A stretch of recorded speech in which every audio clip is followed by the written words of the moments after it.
Howdy, howdy, howdy. Welcome to the Red Dirt Aggie Show. I'm Brian, the Red Dirt Aggie. I'm here today with Ava Connell. How you doing?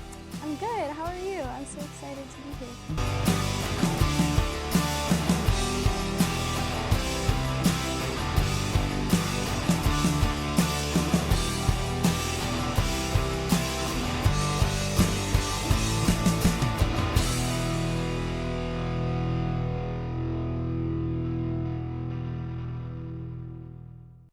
Howdy, howdy, howdy. Welcome to the Red Dirt Aggie Show. I'm Brian, the Red Dirt Aggie. I'm here today with Ava Connell. How you doing?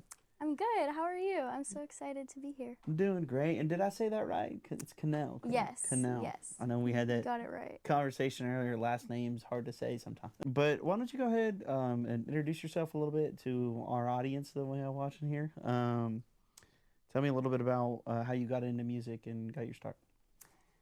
So I got into music.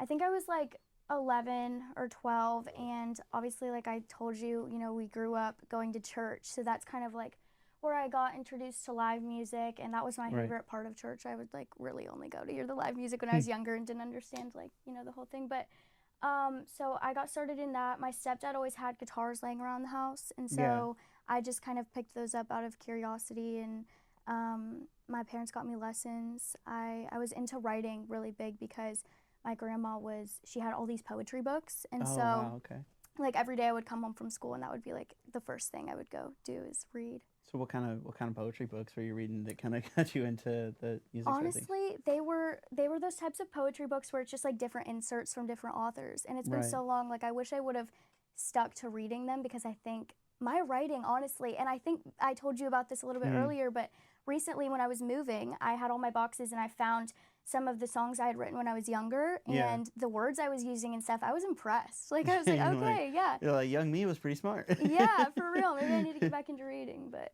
yeah. Well, and you said you mentioned moving. So where do you live at currently?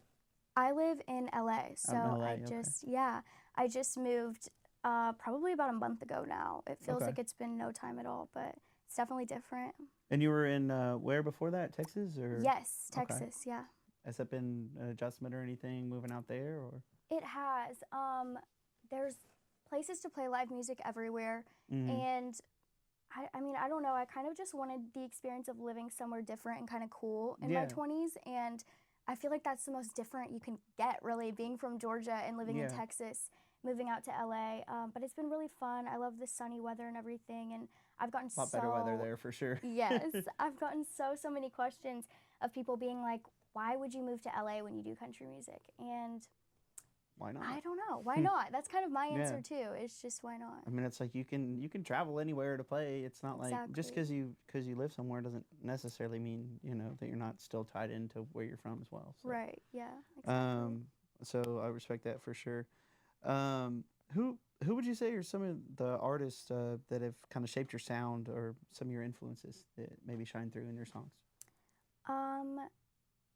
It's funny you say that, because I feel like as I've gotten older, I've gotten so many comparisons of artists I've never heard before. And I feel like that's a good indicator that I'm developing my sound, because I would get Jewel, I would get, who's another one? The Modern Day Cranberries is one I got. Yeah. And those are people I hadn't really listened to a ton. And I feel like more as I've stepped into who I'm becoming as an artist and finding like my true sound, which is a lot of what I did on the EP, I'm naturally sounding more and more kind of down the lane I want to go. And then I listen to those comparisons I get, and I'm like, oh, I love this. This is sick. So, I've gotten a lot of those. But growing up, I listened to like Sugarland, Miranda Lambert.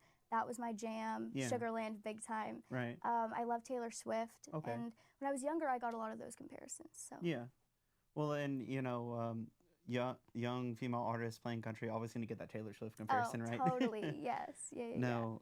And then of course Miranda, one of the queens of Texas music here. Yeah. For sure. Yes. One of them for sure. So, you mentioned the EP, and we'll get to that here in a minute. But did you want to maybe play us something off of that EP, and then we can kind of dive into talking about it a little bit? Yeah, let's do it. Awesome.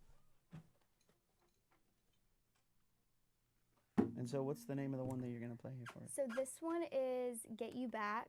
And this one is kind of like a special song on the EP because I was super against for a really long time releasing music that I hadn't written because that was such a core part of like who I was as an artist, and that was important to me, was writing everything that was released. But this one I made an exception for because I got sent this song by my friend Tom O'Connor, and he had written it with Lainey Wilson and Farron Rachel's. Okay. And they didn't end up cutting it for Lainey, and he had just sent it to me for an opinion, and I was like, I love this, wow.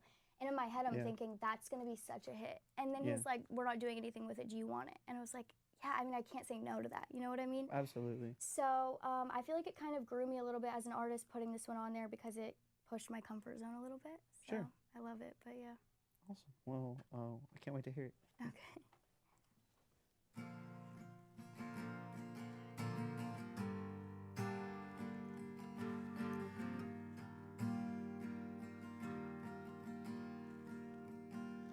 Got on that dress in my hair, walked right up, pulled up a chair, decided to have a few. And like that stamp on my hand and that blue ribbon on that can, well, I knew right where to find you.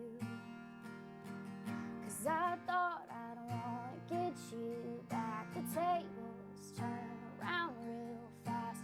Seeing you with her, it's all I had to see. And I'm hell-bent on a mission, and you're gonna wind up wishing that you never would have even met me. 'Cause I'm about to go all out white trash. Tonight I'm gonna get you back.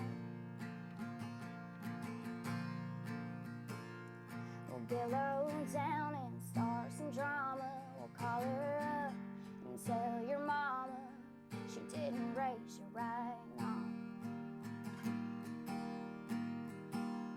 And get her real drunk and wind up in a ride back home with your best friend. I'm staying the night, yeah, I'm staying the night. 'Cause I thought I'd wanna get you back. The tables turn around real fast. Seeing you with her, it's all I had to see. And I'm hell-bent on a mission, and you're gonna wind up wishing that you never would have even met me. 'Cause I'm about to go all out white trash. Tonight I'm gonna get you back. Well, they say two wrongs don't make a right, and yeah, that's probably true. You know what they say about a little payback too. 'Cause I thought I'd wanna get you back. The tables turn around real fast. Seeing you with her, it's all I had to see. And I'm hell-bent on a mission, and you're gonna wind up wishing that you never would even met me. 'Cause I'm about to go all out white trash. And I ain't the kind of girl to just go out like that. Tonight I'm gonna get you back.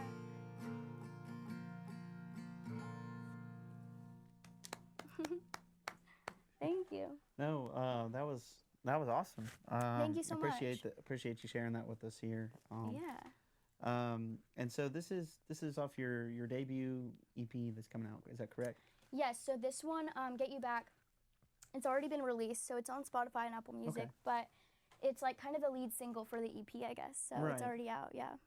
So go check that one out right now. It's already out there for y'all. And then when's the full EP come? So the full EP is coming in January, and that was a recent decision. It was just kind of like one of those things about releasing it at the right time, but we recorded it, I think, almost over a year ago now. Okay. So the songs have been kind of marinating for a while, and Yeah. I'm still so excited to put them out in the world, though. So Right. yeah. And so, take me through what was that whole process like, recording all of that for the first time, and kind of was that your first time recording songs, or like, just kind of walk me through that process and experience. So the experience was so cool. The first time that I recorded was with Josh Dorado, and that was my first 2 singles, which was One for the Road and It'll Buff. Okay. And those were kind of like just getting me warmed up in the studio. I was a little bit shy about speaking my mind and what I wanted the songs to sound like, and understanding that as an artist, you also have to step up and kind of be a producer in the studio. And Yeah. so this time, we went to Melody Mountain in Stephenville, and it was the last recording session there, like ever, which Wow. was super cool. It was That's the first super cool. place I ever recorded, and it was the last session there.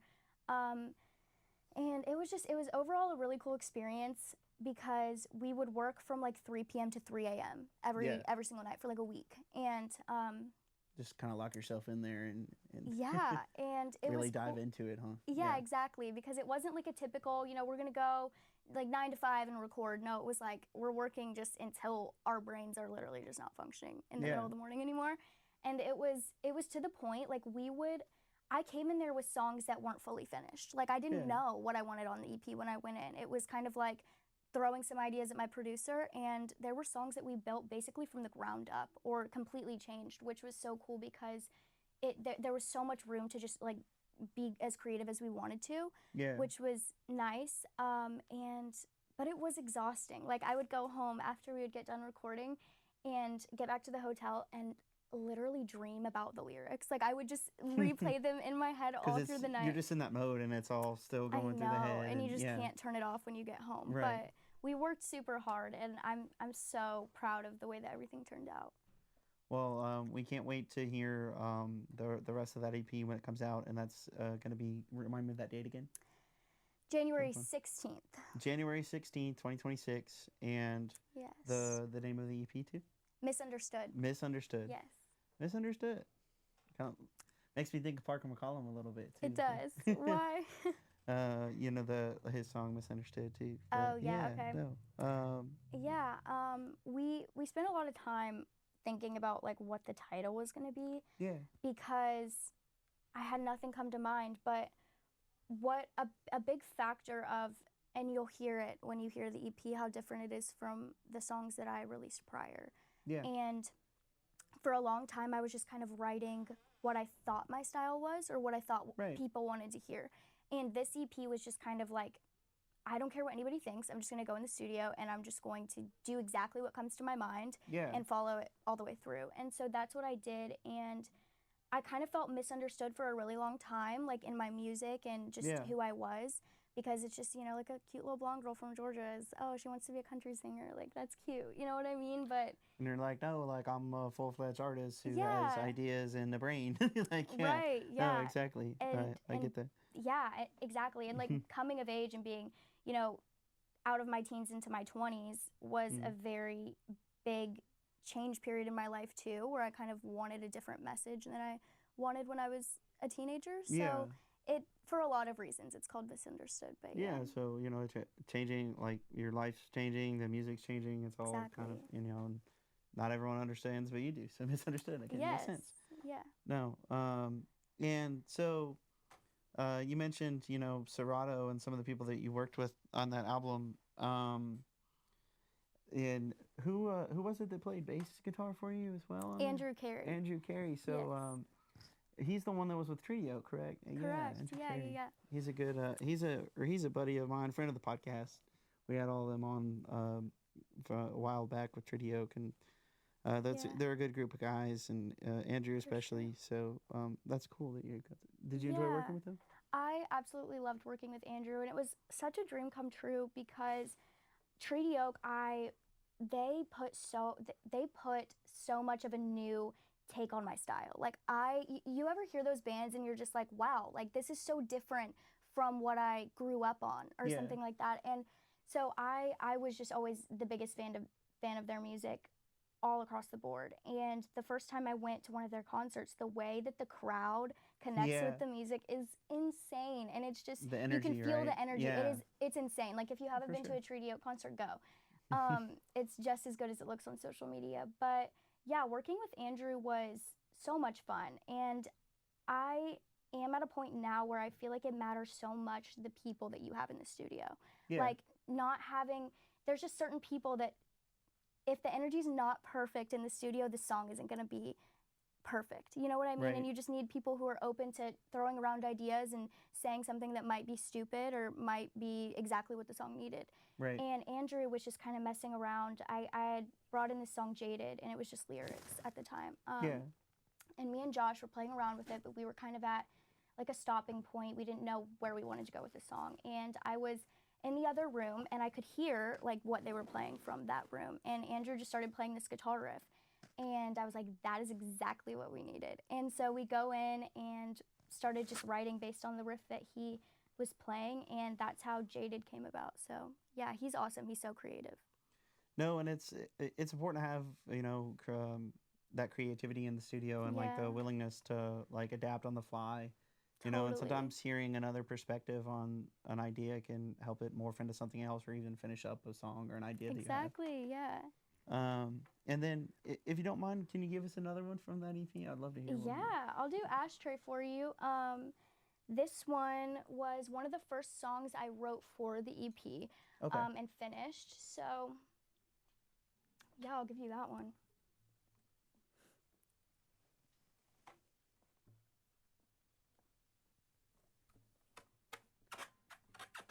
Oh.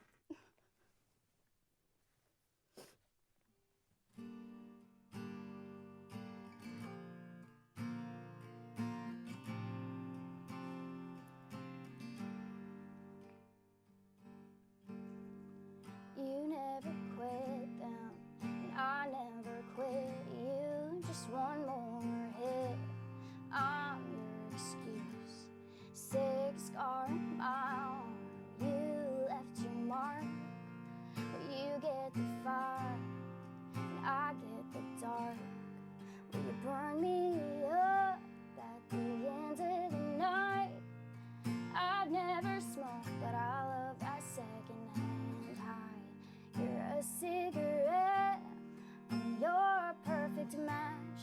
The sum of your bad habits tarnish me black. I'm chasing the aftertaste, I'll take the blame. And when your buzz fades, I'll be your ashtray.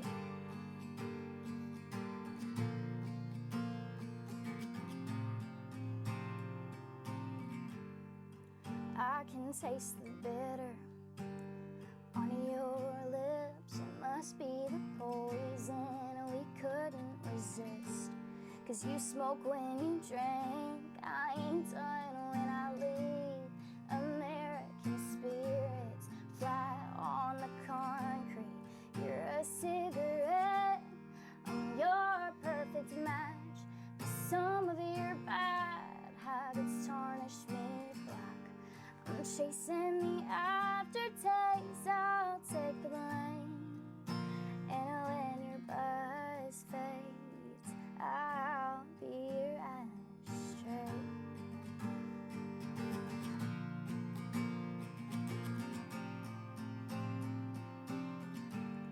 My tires won't fly when I drive back. Leave it to you to buy a new pack. Let it dry and breathe it in slow. Baby, make it last. We're burning low. 'Cause you're a cigarette, I'm your perfect match. Some of your bad habits tarnish me black. I'm chasing the aftertaste, I'll take the blame. And when your buzz fades, yeah, when your buzz fades, I'll be your ashtray.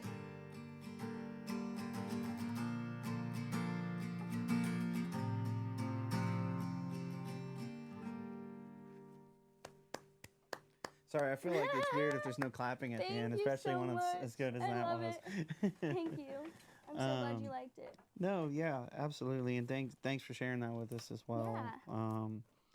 But and I'm gonna switch it up now a little bit. So I have a question that I ask everyone that comes on here. Mhm. Do beans belong in chili? It's a whole I was Texas not thing. expecting that at Yeah, it's a all. whole Texas thing. Yes, they do. 100%. Beans Okay. belong in chili. Okay. So there's two sides to there's there's two sides to it, right? Because you've got William Clark Green is very adamant that they do not belong in chili. Absolutely no beans in chili. Why? So so to be honest with you, I don't know because I eat beans in my chili and I get a lot of flack for that with this being a podcast based in Texas. And Rich O'Toole agrees with me. He likes beans in his chili too. He's another artist from around here. What And kind of bad experience could so- you have with beans and chili to make you so adamant about no beans? Just the thing. I just have to. It's kind of like the pineapple on pizza thing. Do you put pineapple Oh, on your yeah. pizza? Occasionally, if I'm in the mood. Occasionally. Wow. So you're pretty controversial then. That's what I'm Yeah. hearing. No, just kidding. Pineapple on pizza and beans and chili. Unbelievable. I feel No. like beans and chili is normal though, is it not? I feel. I see. I feel like it is too, but I feel like people are afraid to admit that it's normal. Yeah. I love But, some crock pot chili for sure. Shout out my mom. Yeah. But yeah. So that's one that we ask everyone, and then the other one. You travel a lot, and I know this because you live in LA. You're here in Texas right now. You're Yeah. from Georgia originally. Yes. So when you're out on the road and you go into a gas station, what's your go-to gas station snack or beverage? Or both? That is so hard. I don't know. Probably like I love pretzels and Pop Tarts. Like It's my together go-to. or No. Just, like Pop-Tart good pretzels or- alternation. Oh, okay. Yeah, like some gummy bears for sure. Some Starry, some Sprite. Yeah, that's my go-to. Starry. I never hear anyone say Starry. So is Starry what Sierra Mist used to be? Yes. Yeah. Yeah, it is. That's what I was. So why the like name change? Isn't it the same thing basically? I don't know. I think it's like Pepsi and- Starry's Pepsi. Yeah. Okay, yeah, because I know think. like I thought Sierra Mist was that too, and it was like one day all of a sudden it went away and they just had Starry, and I'm like, what is Starry? I know, right? Maybe I'm just old. I don't know. Yeah, no. It was random, yeah. But I want to thank you for taking the time to do the Red Dirt Aggie show here today and be a guest on our podcast. Thank you for having me. Is there anything else that you want to plug or anybody else that you want to give shout out while we have you here on the podcast today? Yeah, definitely. I don't know. There were so many incredible people who were a part of the production and everything. My producer Josh Shirato. The whole project was just really unique. Like Josh kind of wanted a raw take on. So we recorded some of them, like some of the songs, without a vocal booth or anything, which is like wild because we were just sitting in the same room, and Yeah. that's kind of a no-no usually because the vocals will like bleed into the track with the guitar and it just like gets Right. messy. But we really wanted it to be as natural and like raw as it could possibly be. The first time me Right. and Josh played the I'm With You, the Avril cover, was like on the tour bus floor after one of his shows, and I was losing my voice. It sounded awful, but we kind of wanted that same like raw, real energy in the recordings, and so it was just one of those things that we were doing exactly what came natural. So I think that him bringing that energy into it was so important. We had obviously Andrew who was there, and his creativity was so His inspiring. energy, right? Yeah, his energy, exactly. Yeah. But yeah, so yeah, and Jared, Jay East on drums, he obviously always brings a good energy too. So it was great, and we had a blast. So let me ask you this as well. What's your ultimate goal for your career as a musician? If you thought about that.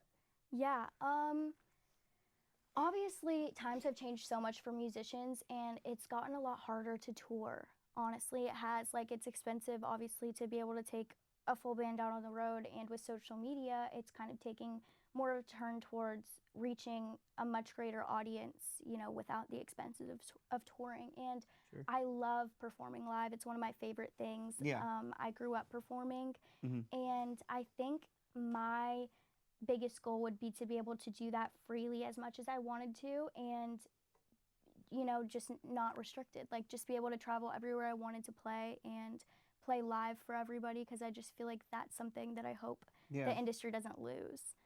No, and I think that's a good point with everything moving towards streaming and digital, and COVID kind of impacted a lot of that too, right? Where people were stuck in their homes, and so at that time it was good that we figured out a way to do some of the stuff digitally. And I think there's been good things that have come about, people being able to get on and get their music out easier and stuff. But the other side of that is we lost touch with some of the like live music and going to concerts and going out. Right. And that's such a big part of it, and that's, you never get the same experience listening to a recording of a song or watching a video of a song as you do if you're there. And 100%. even as artists, podcasters, musicians, we can appreciate a good recording or a good video or anything audio, but it's still never the same as if you're there or if you're doing it in person. It's not, and that's why I'm so glad we got to do this in person today.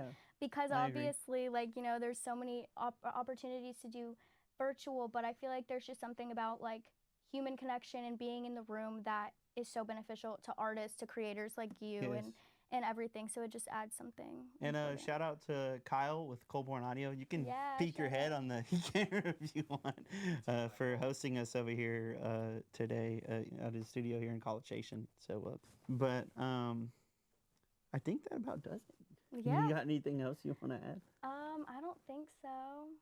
Well, this has been the Red Dirt Aggie Show. I'm Brian, the Red Dirt Aggie, and that over there is Ava Connell. And as always, gig 'em and God bless. We'll see you next time. Bye, guys.